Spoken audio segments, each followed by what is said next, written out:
एक खबर निकली असम से। असम के आर्यन जियान जीशान अहमद हैं। उनको 2 एस्टेरॉइड खोजने के लिए नासा ने किया सम्मानित।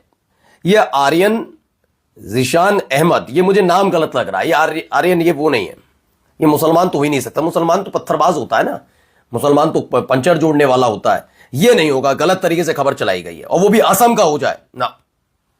मियां तो महंगाई बढ़ाते हैं, मियां बनाने का ठेका भी नहीं लिया। यही है ना, यही शब्दावली है ना आप लोगों की।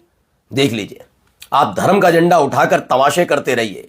यहां जिसको दिन रात कोसते रहते हैं कि पंचर जोड़ता है पंचर जोड़ता है, वो क्या क्या खोज कर ला रहा है और कहां कहां सम्मानित हो रहा है। थोड़ी तो शर्म कर लो, थोड़ी तो शर्म।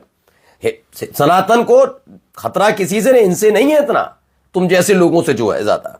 আমাদের ভারতবর্ষের মিডিয়ারা কিছুই বলবে না, কেননা আরিয়ান যে তার নাম অমুক শিবা, অমুক বর্মন, অমুক চট্টোপাধ্যায় কিংবা অমুক সিং, অমুক কিছু হলে এখন ভারতের মিডিয়ারা তোলপাড় করে দিত যে নাসাতে এরকম হয়ে গেছে ওরকম হয়ে গেছে।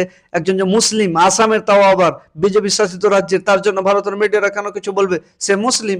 নাসা কি নাসা, সামান্য জায়গা কিছু বলবে না ভারতের মিডিয়ারা এর জন্য। বুঝতে পেরেছেন আশা করি বিষয়টা।